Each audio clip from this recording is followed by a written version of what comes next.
O mago lançou um feitiço flamejante para o ar, as chamas atingindo em cheio a asa do dragão. O dragão púrpura rugiu de dor. Da retaguarda, um homem gritou para Baza ativar um feitiço de aumento de velocidade. Baza era um xamã de rank afiliado ao Tempo Dourado. Em seguida, o homem ordenou a Ladish que continuasse a conjurar magia de fogo. Ladish era um mago de rank A, também da Era Dourada. Depois, havia Saki. Ela era uma espadachim de terceira classe de rank S, empunhando a espada do Salvador. Ela recebeu ordens para esperar uma brecha e finalizar a luta. Quem dava as ordens era Kuna, um espadachim mágico de rank S da Era Dourada. A última pessoa a receber instruções foi Yuki. Disseram-lhe para ficar para trás e se esconder. Ele era franco, sem classe e sem afiliação. Uma mochila enorme pendia de seus ombros. Biza, Lotice e Kuna atacaram ao mesmo tempo. Mantiveram o ataque até que Saki encontrou o momento perfeito. Ela ativou uma habilidade chamada Corte Luminoso. Num piscar de olhos, o dragão foi atingido em várias partes do corpo. O dragão soltou um rugido final antes de cair no chão.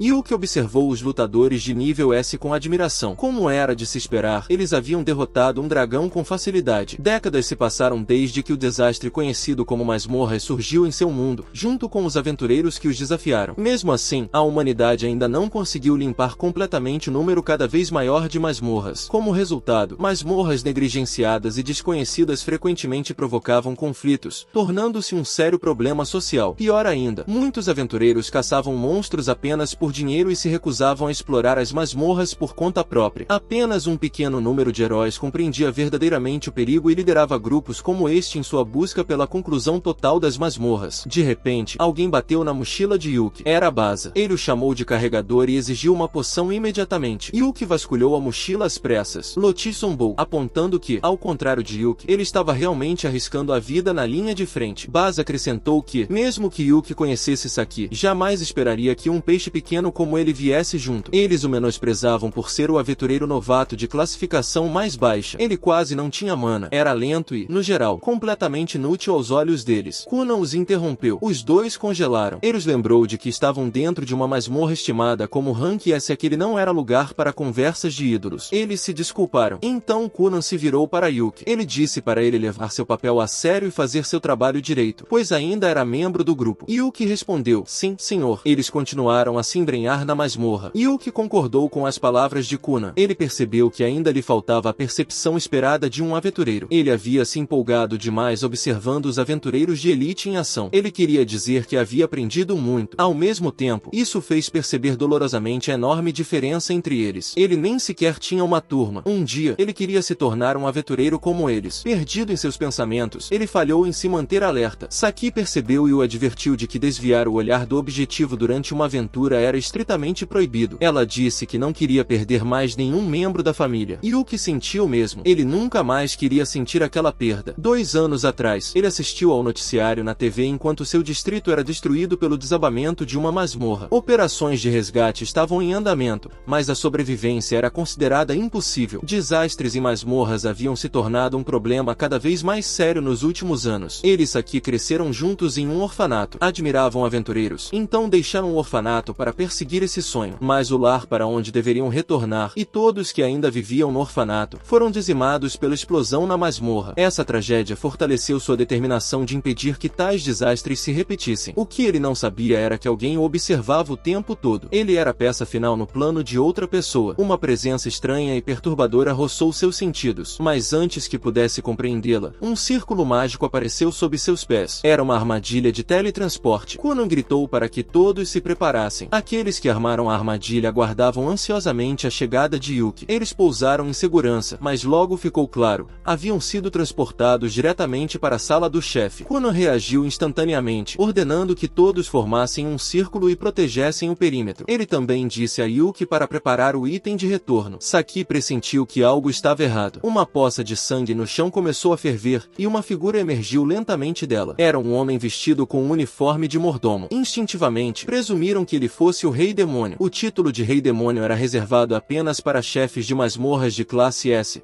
os seres mais vis e perigosos de todos. Contudo, o homem à sua frente parecia quase ofendido pelo título. Saki atacou. Kuna formou uma lança de gelo. Preparou-se para lançá-la sobre o inimigo enquanto Saki se aproximava. No alcance ideal, ela desferiu um golpe luminoso. O homem bloqueou todos os ataques sem esforço, comentando que os jovens de hoje em dia não tinham modos. Acrescentou que também eram ignorantes. Mais figuras apareceram. Criadas, um elfo, um ser bestial e outros. Conan ficou atônito. Uma mulher com orelhas pontudas de elfo atacou com magia, comentando que alguns figurantes desnecessários haviam se juntado ao alvo. De repente, esse monstro apareceu na frente de Ba. O ser bestial chutou Ba para o lado. Lotis congelou em choque. Antes que pudesse reagir, um homem usando um chapéu de mágico apareceu atrás dele. De repente, outro círculo mágico se formou no chão, e uma voz calma comentou que não era hora para brincadeiras. Alguém saiu. Todos viram o verdadeiro Rei Demônio chegar. Sua presença por si só exercia uma pressão avassaladora. Yuki ficou atônito com a visão diante de si. O Rei Demônio liberou uma onda de energia aterradora e fixou seu olhar em Yuki. Seus subordinados imediatamente se ajoelharam. Alinharam-se diante dele em absoluta submissão. Conan sabia disso. Estavam a um passo de serem aniquilados. Ele procurou desesperadamente por uma brecha. Qualquer chance de sobrevivência. O ar estava sufocante de tensão. Yuki percebeu o mesmo e se recusou a deixar que terminasse assim. Ele vasculhou rapidamente sua mochila. Sabia exatamente o que fazer. Tirou um item e apertou o botão. Um círculo mágico apareceu. Ele iniciou a sequência de retorno. Quando a contagem regressiva começou em 5, ele deu um passo à frente. Deliberadamente atraiu a atenção do Rei Demônio e declarou que seria seu oponente. O Rei Demônio pareceu intrigado. Lotis entrou em pânico. Se Yuki desse mais um passo, estaria fora do alcance de retorno. Saki correu em sua direção, mas Conan a agarrou e disparou para trás. Ele entendeu o que Yuki estava fazendo. A contagem regressiva chegou a 3. Conan e Saki agora estavam longe de Yuki. Saki se debatia, exigindo saber o que ele estava fazendo. Yuki olhou para trás e confirmou a distância. Tudo estava indo conforme o planejado. Como Conan havia entendido, o parente bestial atacou Yuki. O Rei Demônio perguntou o que ele estava tramando. A contagem regressiva também começou. Yuki sorriu e respondeu que era óbvio. Ele arremessou o item mágico. A contagem regressiva chegou a 1. Todos prenderam a respiração, aguardando para ver o que aconteceria. Yuki declarou que derrotaria o Rei Demônio. Conan pegou o item e o elogiou por sua magnífica decisão. A contagem regressiva chegou a 0. O círculo mágico sob os aventureiros brilhou intensamente. Saki gritou o nome de Yuki em desespero, pois todos os outros seriam transportados para fora, exceto ele. Yuki sentiu-se em paz com sua decisão, enquanto Saki gritava. E assim, eles desapareceram. O Rei Demônio perguntou se aquela era sua maneira de derrotá-lo. Yuki respondeu com confiança que sim. Ele havia salvado todos aqueles aventureiros de alto escalão, ao contrário dele. Se eles voltassem vivos, certamente conquistariam a masmorra algum dia. Mesmo assim, ele se sentia culpado por ter deixado Saki para trás. O Rei Demônio ficou impressionado com o fato de Yuki ter sacrificado a própria vida pelo futuro da humanidade. Ele comentou que tal loucura era verdadeiramente espetacular. Então, ofereceu um acordo ao humano. Yuki não esperava por isso e pediu que ele esclarecesse. O Rei Demônio disse que tinha entendido corretamente. Ele queria que Yuki se juntasse a eles e os ajudasse a conquistar masmorras. Yuki ficou chocado. Monstros limpando masmorras. Ele perguntou por que fariam tal coisa. O Rei Demônio explicou que sua espécie estava constantemente exposta ao perigo por causa das conquistas humanas. Yuki respondeu que os humanos viviam sob a mesma ameaça. O Rei Demônio salientou que, se os humanos simplesmente parassem de entrar nas masmorras, os monstros não teriam motivo para se esforçarem para prejudicá-los. Aquela masmorra fora classificada como de rank S desde o início. Era considerada mortal mesmo durante a fase de investigação. Para evitar mais perdas, a própria masmorra precisava ser fortalecida. E para isso, eles teriam que derrotar outros chefes de masmorra e absorver seu imenso poder mágico. Ele não podia mais permitir que a tragédia sofrida por seus subordinados se repetisse. A palavra tragédia chamou a atenção de Yuki. Ele percebeu que o Rei Demônio não era tão diferente dele. Compreendeu que esse plano exigiria o sacrifício de outras masmorras. O Rei Demônio admitiu isso abertamente. Chegou a dizer que estavam dispostos a cooperar com os humanos, se necessário. Tudo o que ele fazia era pelo bem de seus subordinados. Era natural. Yuki entendia aquele sentimento de fazer qualquer coisa pela família, mesmo que isso significasse morrer. Ele perguntou ao Rei Demônio se ele poderia jurar que, uma vez mais forte, não mataria mais humanos, apenas os expulsaria. O Rei Demônio respondeu que os monstros estavam presos às suas masmorras. Se eles se tornassem poderosos o suficiente para que os humanos não pudessem mais lidar com eles, então os humanos eventualmente parariam de vir. Yuki hesitou. Ele realmente poderia confiar nele? O Rei Demônio disse calmamente que, se Yuki recusasse, ele simplesmente morreria e inúmeros humanos morreriam junto com ele. Yuki sabia que um dia Conan e os outros retornariam para conquistar esta masmorra, mas se nada mudasse, as baixas só aumentariam. Outra tragédia certamente se seguiria. Ele pensou muito e então tomou sua decisão. Ele ajudaria o Rei Demônio. Sem aviso, o Rei Demônio segurou sua mão. Yuki declarou firmemente que não estava fazendo isso pelo bem do Rei Demônio. Ele estava fazendo isso pela humanidade. O Rei Demônio demônio ficou satisfeito com sua determinação. A partir daquele momento, Yuki se tornou seu colaborador. Yuki se perguntava se alguém como ele era realmente adequado. Afinal, ele nem sequer tinha uma classe, mas era exatamente por isso que ele estava ali. Domador de monstros era uma classe que só os desempregados podiam escolher. Eles o olhavam com olhos gananciosos, zombando de que um incompetente como ele seria perfeito para os monstros usarem. Mas Yuki não tinha intenção de deixá-los fazer o que bem entendessem. Ele seria quem os domaria. O rei demônio explicou que, para entrar em outras masmorras, eles precisavam ser invocados. Para isso, precisavam de um colaborador que fosse um domador de monstros. A condição para se tornar um domador de monstros era ter um campo de trabalho em branco. O segundo requisito era firmar um contrato com um monstro, o que era essencial. Havia 3 maneiras de firmar um contrato. Uma era lutar e derrotar o monstro. Outra era compreendê-lo e se comunicar com ele. Yuki perguntou sobre a terceira opção. O rei demônio revelou que o terceiro método era a força. Ele liberou uma onda de energia que fez Yuki gritar de dor. Yuki reclamou que doía e exigiu saber o que ele havia feito. Ele ficou chocado quando uma tela apareceu de repente. Através dela, o rei demônio podia ver tudo que Yuki via. Isso fez Yuki perceber que suas ações seriam completamente expostas. O rei demônio havia se preparado para a possibilidade de traição, o que significava que Yuki não poderia pedir ajuda. Ele teria que fazer isso sozinho. O rei demônio estalou os dedos e um círculo mágico apareceu sob eles. Os preparativos para a conquista estavam completos. Era hora de enviar Yuki à superfície. Yuki entrou em pânico. Ele ainda não tinha feito nada. O rei demônio o instruiu a mergulhar em qualquer masmorra. No momento apropriado, ele deveria invocá-lo para resolver tudo. Mesmo assim, Yuki ainda não entendia o que seria o momento apropriado. Ele tentou perguntar, mas antes que pudesse, já havia sido transportado para a entrada da masmorra, onde os outros aventureiros estavam reunidos. Saki congelou em choque, suas lágrimas cessando instantaneamente. Yuki acenou para ela sem jeito. Ela correu e o abraçou com força, chorando ainda mais. Perto dali, Baz olhou para Kunan como se exigisse uma explicação, mas Kunan apenas balançou a cabeça. Ele também não fazia ideia. No dia seguinte, Yuki foi ao escritório da administração pedir permissão para conquistar uma masmorra sozinho. Ele não esperava encontrar resistência antes mesmo de entrar. A equipe explicou a situação para ele. A atividade recente nas masmorras não se concentrava mais em limpar seções. Em vez disso, a maioria dos aventureiros entrava nas masmorras puramente por dinheiro. Yuki sabia que isso se aplicava a quase todos, exceto aos Trunks. Era por isso que os surtos nas masmorras estavam aumentando, mas ele também sabia que a guilda jamais admitiria isso. Para evitar a estagnação causada por esse comportamento, medidas de segurança rigorosas e restrições de entrada foram impostas a todas as masmorras descobertas. A mulher mostrou-lhe um infográfico. Ela acrescentou que, além de progredir na conquista de masmorras, a classificação de contribuição de um aventureiro só poderia aumentar conquistando a confiança da guilda. Se ele não pudesse operar como parte de um grupo verificado,